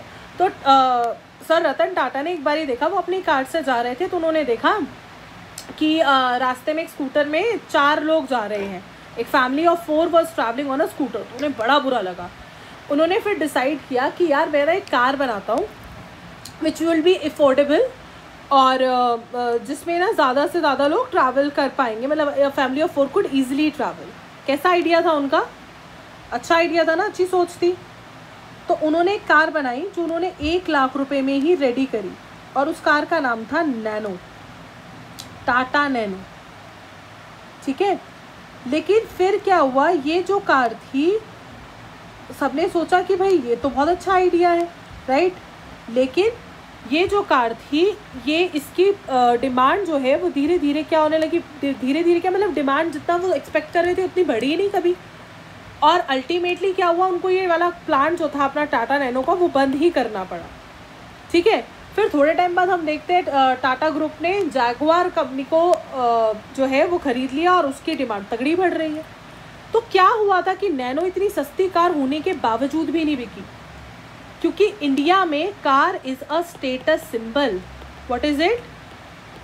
स्टेटस। कार लोग सहूलियत के लिए नहीं खरीदते हैं, it is a status symbol, it is article of distinction, it is a prestigious good. तो सस्ती कार तो ये डिपिक्ट करेगा कि आप बड़े गरीब आदमी हैं और कार तो हम खरीद ही रहे हैं अपनी अमीरी दिखाने के लिए। तो प्रेस्टिजियस गुड्स के केस में भी क्या होता है कि अगर इनका प्राइस फॉल होता है तो इनकी डिमांड भी फॉल हो जाती है। इज दिस क्लियर टिल है? Yes, ma'am. आया सबको समझ में? Next is necessities. Next point क्या आ गया हमारा? Necessities. Now in the case of necessities also, what happens? Law of demand does not apply. क्यों? क्योंकि जो चीज़ चाहिए वो चाहिए, चाहे कितनी महंगी हो जाएगी। अब आटा 10 रुपये किलो हो, 100 रुपये किलो हो या 500 रुपये किलो हो, खरीदना तो है ही, क्योंकि रोटी तो खानी ही है ना। या कोई लाइफ सेविंग ड्रग है आपका, लाइफ सेविंग मेडिसिन है, अब कितनी भी महंगी हो जाएगी, अगर ज़रूरत है तो आप खरीदोगे। इज दिस क्लियर टिल है? Yes ma'am. सबको समझ आया है यहाँ तक? Yes ma'am. अच्छा, तो एक आपकी बुक में लिखा होगा गिफिन गुड्स, गिफिन गुड्स आप समझ चुके हैं, और एक को लिखा होगा वेबलिन गुड्स। ये जो आर्टिकल ऑफ डिस्टिंक्शंस होते हैं, प्रेस्टिजियस गुड्स होते हैं, इन्हीं को हम वेबलिन गुड्स बोलते हैं, which was named after an American economist, Thorstein Veblen. All right? तो in both the cases, in Giffen goods क्या हो रहा है? Giffen goods में जैसे ही प्राइस इंक्रीज हो रहा है, डिमांड इंक्रीज हो रही है, और Veblen goods में यानी प्रेस्टिजियस गुड में प्राइस डिक्रीज हो रहा है तो डिमांड डिक्रीज हो रही है। Is this clear till here? Exception समझ आ गए आपको?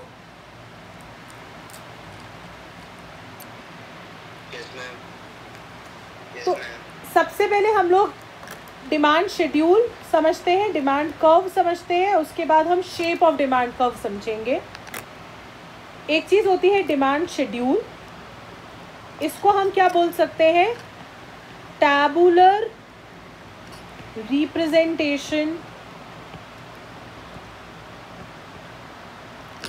ऑफ लॉ ऑफ डिमांड, यानी कि टेबल के फॉर्म में मैं लॉ ऑफ डिमांड को अगर एक्सप्रेस करूँ तो नेक्स्ट पॉइंट हम क्या लिखेंगे? It shows the relationship between, it shows कैसी relationship? Inverse relationship between price and demand. कैसे दिखाता है ये टेबल में? एक साइड हम लिखेंगे प्राइस और एक साइड हम लिखेंगे क्वांटिटी डिमांडेड। ठीक है, तो प्राइस था पहले 5, फिर हुआ 10, फिर हुआ 20। तो डिमांड थी पहले मेरी किसी गुड की 20, जब 10 हुआ तो उसकी डिमांड हो गई 10, और फिर 20 हुआ तो उसकी डिमांड हो गई 5। तो क्या शो कर रहा है कि जैसे जैसे प्राइस इंक्रीज होगा मेरी डिमांड डिक्रीज हो जाएगी, और क्योंकि ये टेबल के फॉर्म में कर रहा है तो इसको हम बोलते हैं demand schedule. Is this clear? अब डिमांड शेड्यूल भी दो तरीके का होता है, एक होता है इंडिविजुअल शेड्यूल और दूसरा होता है मार्केट शेड्यूल। तो सबसे पहले हम इंडिविजुअल शेड्यूल समझते हैं। इसमें हमारे को क्या चाहिए? इसमें हमारे को एक प्राइस चाहिए और एक कंज्यूमर चाहिए, राइट? एक प्राइस है और एक कंज्यूमर है, तो हमने सीधा सीधा लिख दिया क्वांटिटी डिमांडेड। वही वाला कर सकते हैं हम 5, 10, 20, और प्राइस जैसे जैसे इंक्रीज हुआ तो डिमांड क्या हो गई? फॉल हो गई। Is this clear?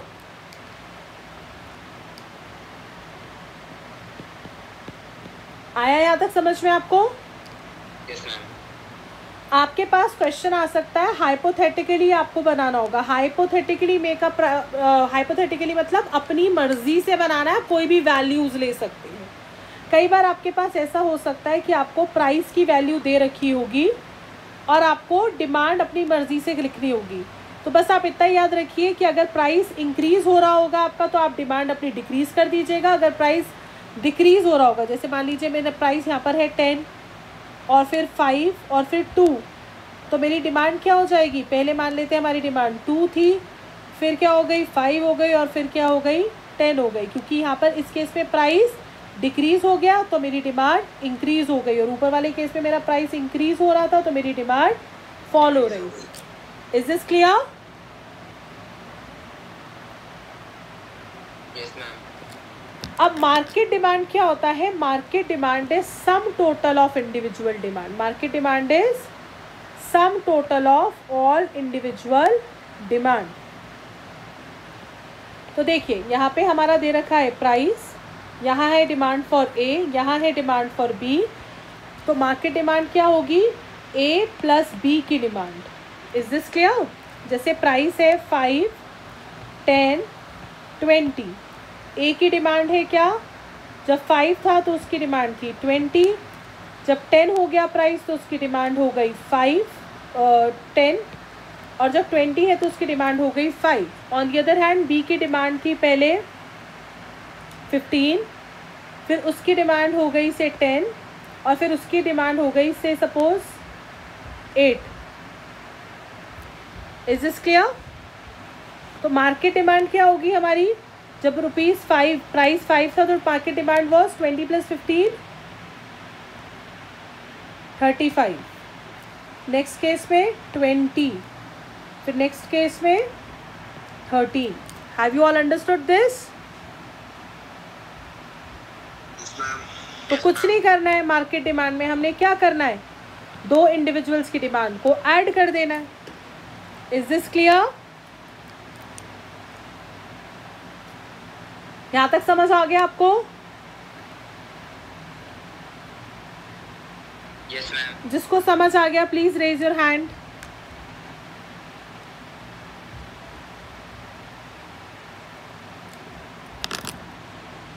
Now we have the next topic, that is demand curve. What is demand curve? It is graphical representation of law of demand. What is it? It is graphical representation. ठीक है, जब हम graph के form में law of demand को represent करते हैं उसको बोलते हैं डिमांड कर्व. ठीक है जी. अगेन इसमें भी it shows the inverse relationship between price and demand. As the price increases the demand decreases and vice versa. Is this clear? तो कैसे बनाते हैं हम इंडिविजुअल डिमांड का, यहाँ ध्यान से देखिएगा.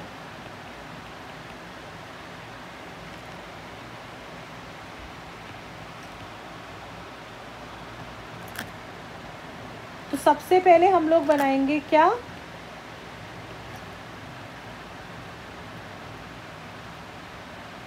हमारा y एक्सिस, जो हमारी वर्टिकल लाइन होती है उसे बोलते हैं y एक्सिस, हॉरिजॉन्टल लाइन को बोलते हैं हम x एक्सिस.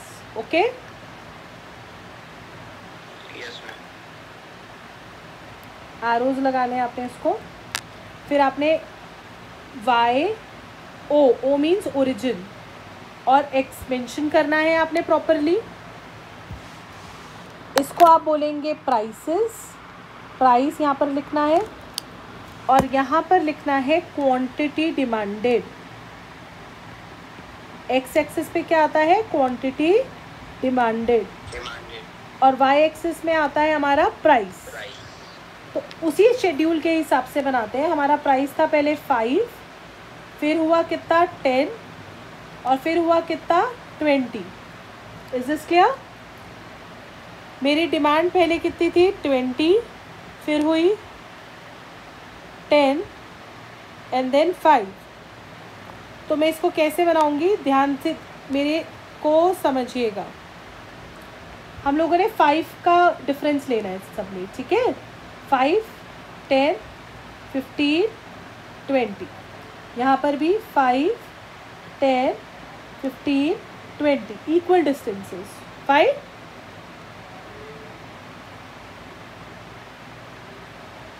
आ गया था समझ में? तो जब मेरा प्राइस 5 था तो मेरी डिमांड कितनी थी बच्चा पार्टी?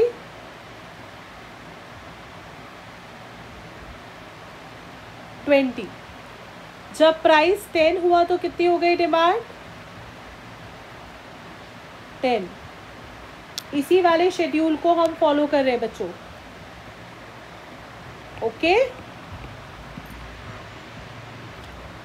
जब मेरा प्राइस 20 हो गया तो डिमांड फॉल हो गई, और कितनी हो गई?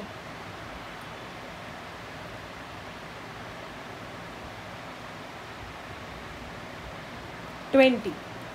Is this clear? Yes ma'am.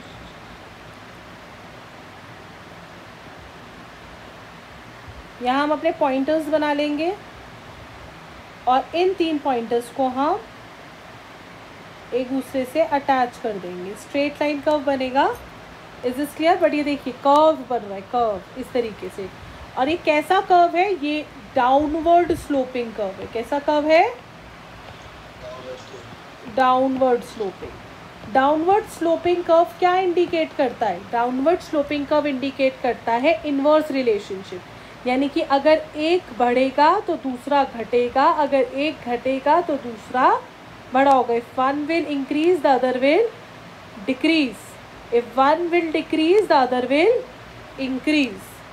So what is the shape of individual demand curve? It is what is the shape of demand curve? It is downward sloping. Is this clear? Yes, ma'am.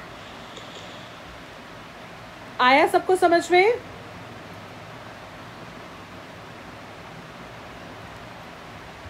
Say yes or no. Yes, ma'am. तो now what are the reasons behind downward sloping? ऐसा क्यों है कि ये downward slope कर रहा है, upward slope नहीं कर रहा है? ऐसा क्यों हो रहा है कि जब प्राइस इंक्रीज हो रहे हैं तो डिमांड फॉल कर रही है, और जब प्राइस डिक्रीज हो रहे हैं तो डिमांड इंक्रीज कर रही है? कुछ तो रीजन होंगे ना. तो नेक्स्ट टॉपिक है हमारा रीजंस फॉर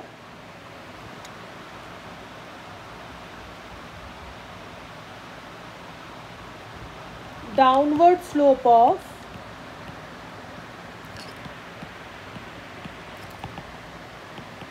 डिमांड कर्व. तो पहला रीजन है law of diminishing marginal utility. Law of diminishing marginal utility. हम सब जानते हैं यूटिलिटी का मतलब होता है want satisfying power of a commodity, कि कोई भी कमोडिटी हमारी वांट को कैसे सेटिस्फाई कर रही है उसको हम बोलते हैं यूटिलिटी. मार्जिनल यूटिलिटी का मतलब होता है कि भाई जो मैंने एडिशनल, मुझे जो यूटिलिटी मिल रही है एडिशनल कमोडिटी खरीदने से.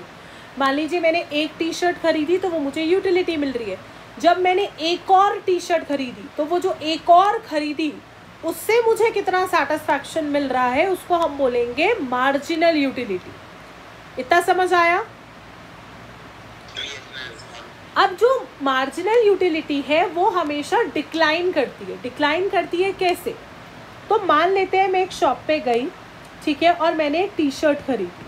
ठीक है, टी शर्ट मुझे बहुत अच्छी लगी और मैंने उस टी शर्ट को खरीद लिया, मान लीजिए ₹1000.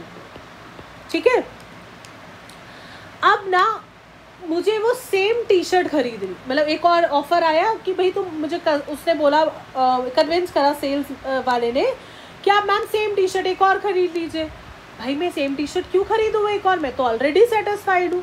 उसने कहा मैम अगर आप एक सेम टी शर्ट खरीदेंगे तो आपको ये नेक्स्ट टी शर्ट जो है वो 600 रुपये में या 800 रुपये में पड़ेगी. मैंने कहा यार ये बढ़िया तरीका है, ऐसे तो मैं ख़रीद सकती हूँ, तो टी शर्ट फैब्रिक भी अच्छा है, सब कुछ अच्छा है, तो मैं खरीदूंगी उस टी शर्ट को.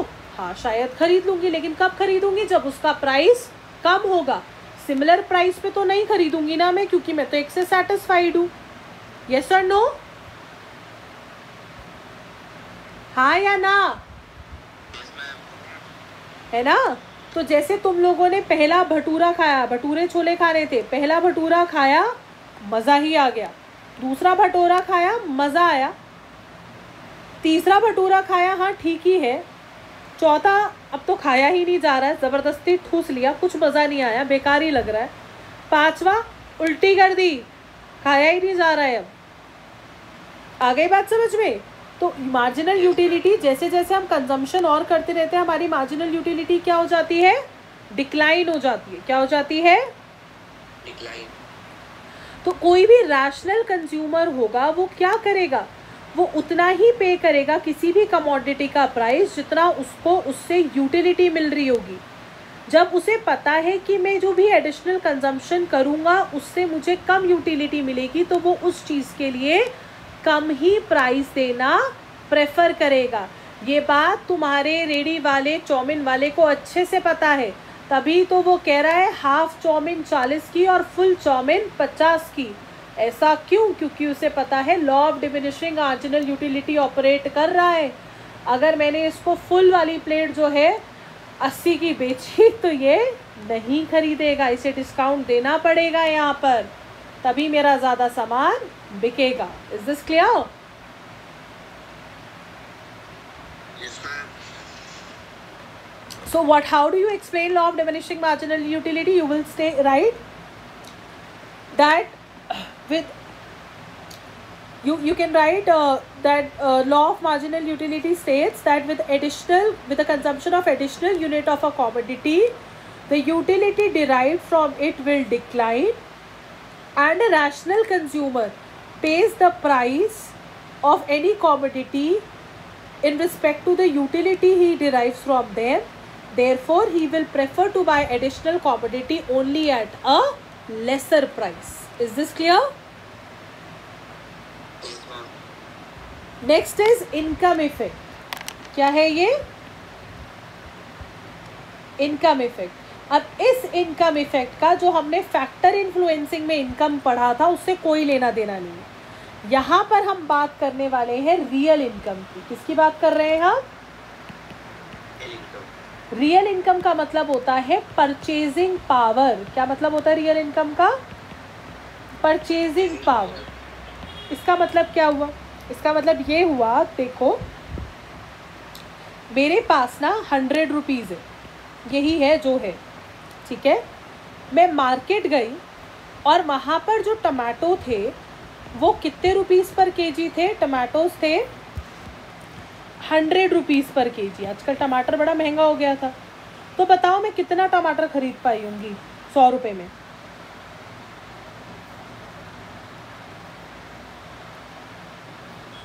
जब 100 रुपीज़ केजी टमाटर है तो 100 रुपये में कितना टमाटर आएगा? 1 किलो टमाटर.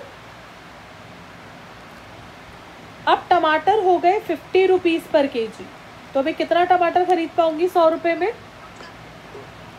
Very good, 2 KGs. अब टमाटर हो गए 25 रुपीज़ पर केजी, तो मैं कितना टमाटर खरीद पाऊंगी 100 रुपये में? 4 केजी.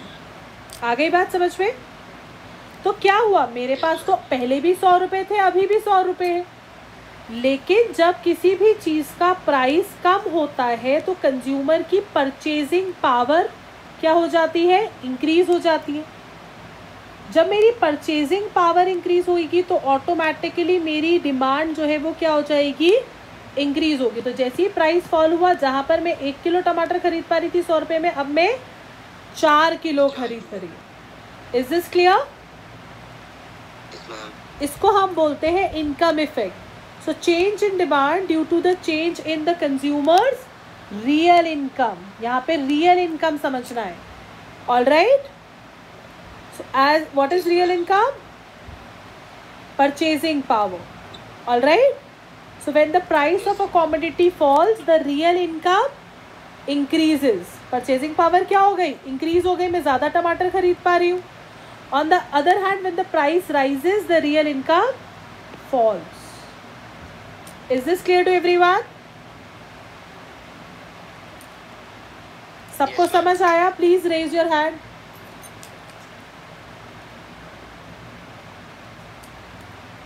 सबको समझ आया यहाँ तक? Yes, ma'am. All right. So the next one is substitution effect. Next effect कौन सा है हमारा?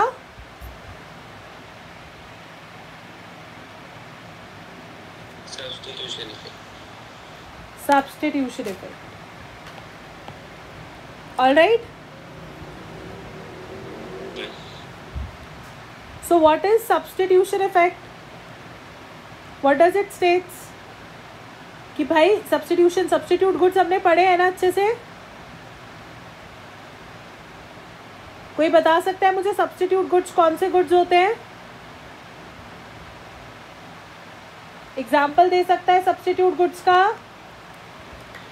Yes, ma'am. देख लो, रिकॉर्डिंग हो रही है, बेइज्जती हो जाएगी तुम्हारी यूट्यूब पे अगर आंसर नहीं करोगे तो.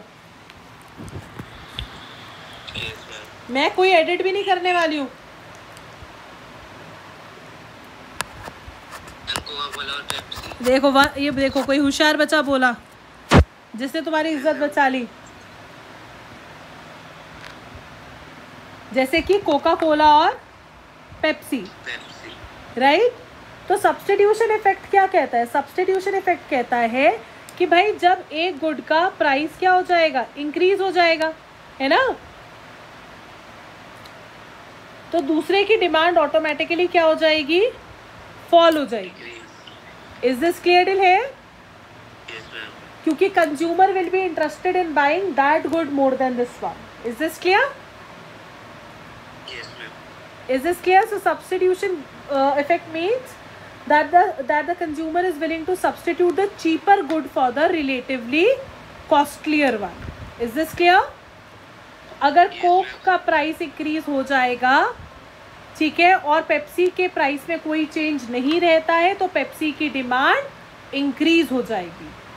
तो ऑटोमेटिक सी बात है, कोक की फॉल हो जाएगी. आ गई बात समझ में? Yes, ma'am. नेक्स्ट है change in number of buyers and buyers. तो देखो क्या हो रहा है, ऐसा क्यों हो रहा है कि जब प्राइस कम हो रहा है तो डिमांड ज़्यादा हो रही है. हम कह रहे हैं क्योंकि जब प्राइस कम होगा तो डिमांड, जो लोग अभी तक इस गुड को नहीं भी खरीद पा रहे थे वो लोग भी इस गुड को अब खरीद पाएंगे. तो ऑटोमेटिक सी बात है कि डिमांड क्या हो जाएगी, इंक्रीज हो जाएगी. आ गई बात समझ में? Yes, ma'am. On the other hand जब प्राइस तुम इंक्रीज कर दोगे तो जो लोग खरीद भी पा रहे थे वो कहेंगे भाई अब तो ये बहुत महंगा हो गया, अब हम नहीं लेंगे. तो डिमांड क्या हो जाएगी, डिक्रीज हो जाएगी. Is this clear to everyone? Yes, ma'am. फिर लास्ट पॉइंट है हमारा डिफरेंट यूजेस. डिफरेंट यूजेस क्या कहता है कि भाई कुछ प्रोडक्ट्स होते हैं जिनके बहुत सारे यूजेस होते हैं. जैसे प्याज ले लीजिए, अनियन है ना. तो जब अनियन सस्ता होता है तो हम सैलड में भी अनियन यूज़ कर रहे हैं, घर में जो करी बन रही है उसमें भी अनियन का अच्छा खासा यूज़ कर रहे हैं हम लोग, है ना. लेकिन जब प्याज महंगा हो जाता है तो मोमो वाला भी मोमो के साथ प्याज की जगह मूलियाँ देना स्टार्ट कर देता है. होता है कि नहीं होता है? तो हम कह रहे हैं कि भाई जब किसी कॉमोडिटी का जिसके बहुत सारे यूजेस हैं उसका प्राइस डिक्रीज होता है तो उसकी डिमांड बढ़ जाती है, क्योंकि कंज्यूमर उसे डिफरेंट पर्पसेस के लिए खरीदना स्टार्ट कर देता है.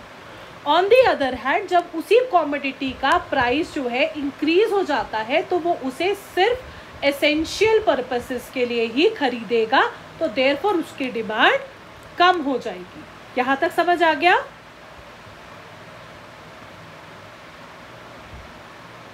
जितने बच्चों को समझ आ गया रेज योर हैंड, हाँ ना बोल लीजिए. कैमरा ऑन बिल्कुल रखिए. जिसका कैमरा ऑन नहीं है सब पकड़े जाएंगे.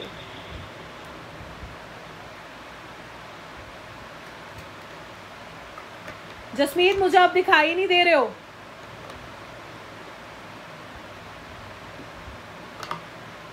Jasmeet, Arjun, I can not see you.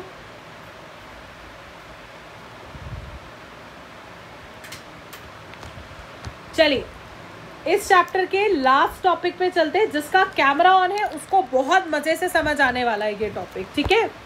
जिसका कैमरा ऑन नहीं है हम समझ जाएंगे कि वो जो है आराम से लेटे हुए हैं, मोबाइल ऐसे हाथ में पकड़ के, और वो देख रहे हैं इंडिया और श्रीलंका का मैच.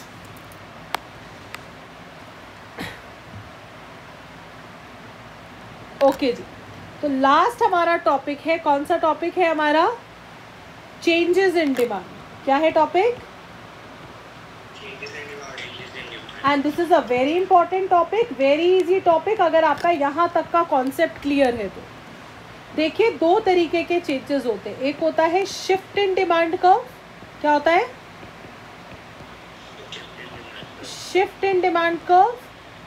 और एक होता है हमारा मूवमेंट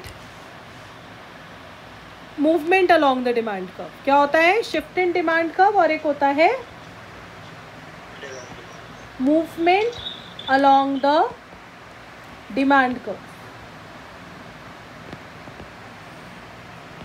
तो जब हम मूवमेंट पढ़ रहे हैं तो ध्यान से देखिए, मूवमेंट क्या होगा? ये मेरा डिमांड कर्व है, ठीक है.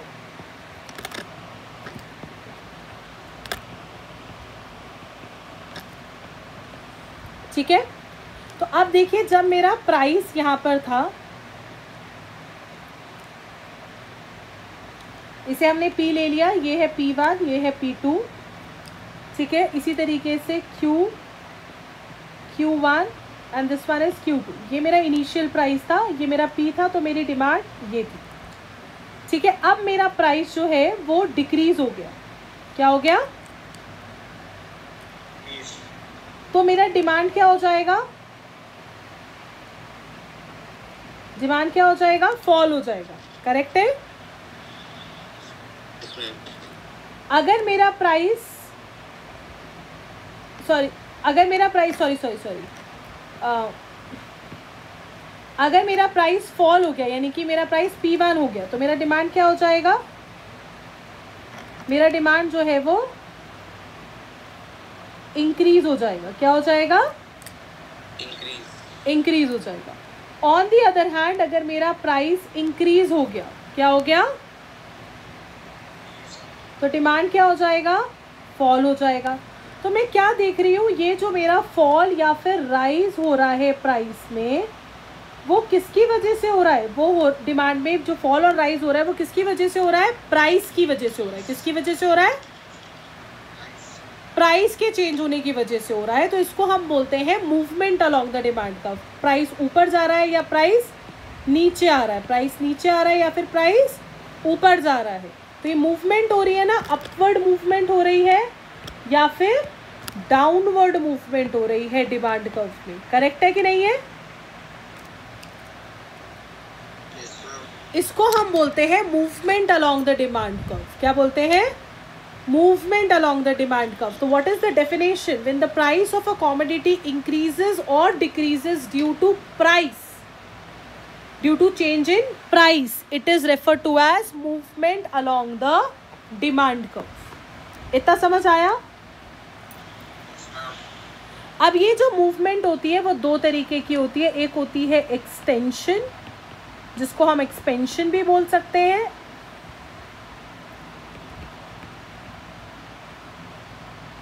दूसरी होती है हमारी contraction. Okay, what is the difference.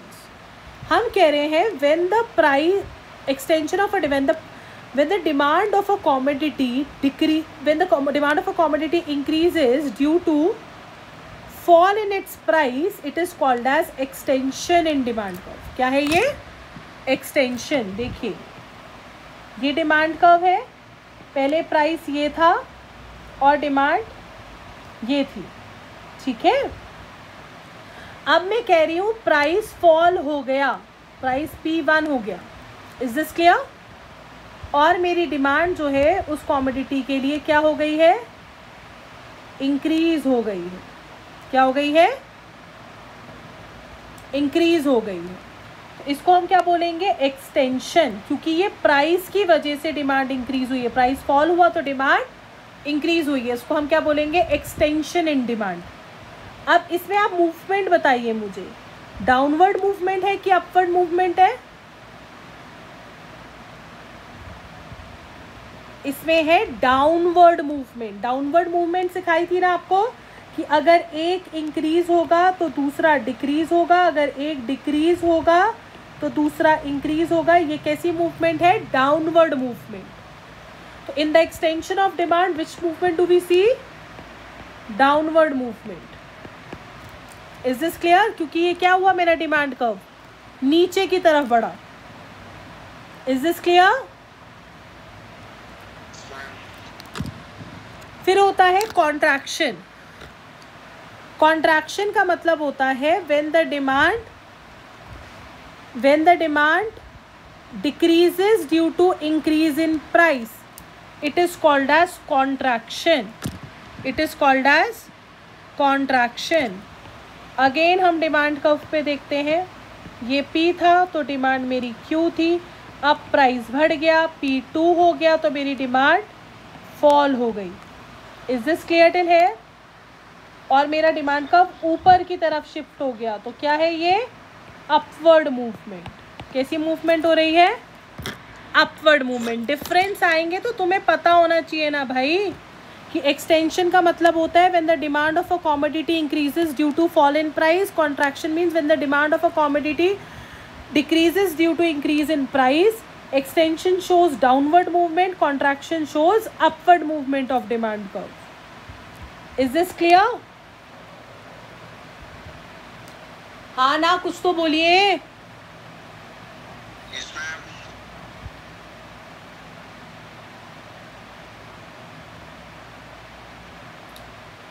Next है shift in demand curve. Shift in demand curve भी हमारा दो तरीके का होता है, एक होता है इंक्रीज और एक होता है डिक्रीज। ऑलराइट, तो ध्यान से समझेंगे। कई बारी हमारा प्राइस जो है वो कांस्टेंट रहता है, पर फिर भी डिमांड जो गुड्स की होती है वो कम हो जाती है या फिर वो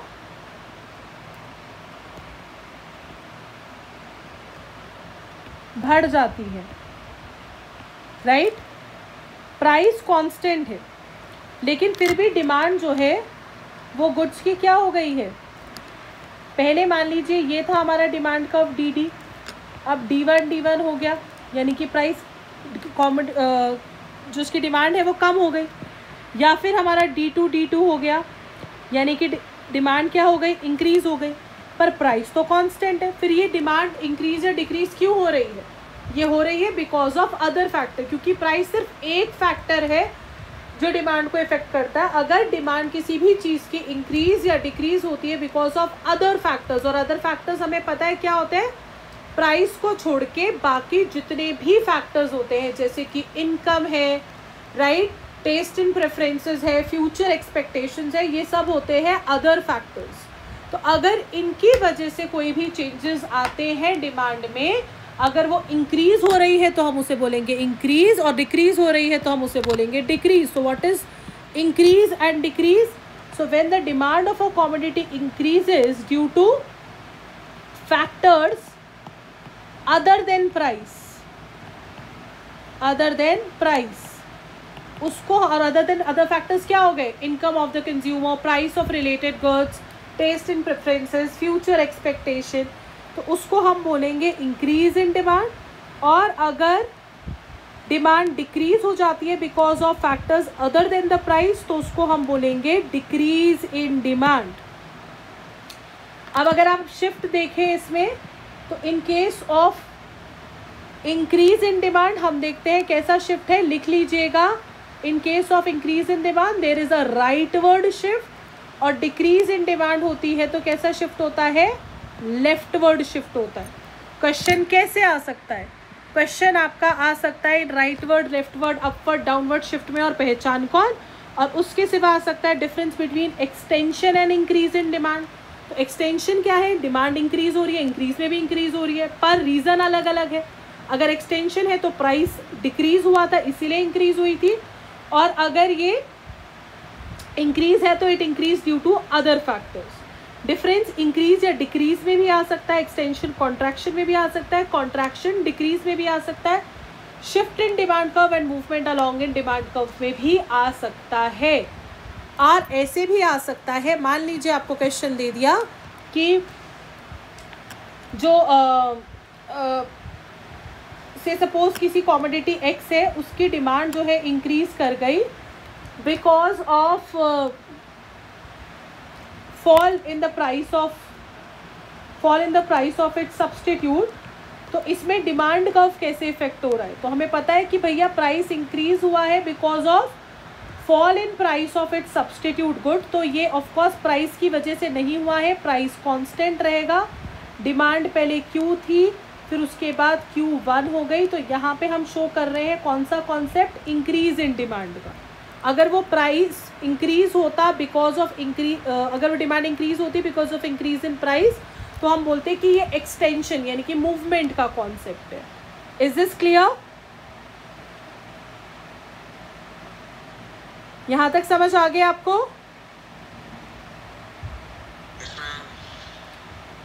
With this the chapter ends.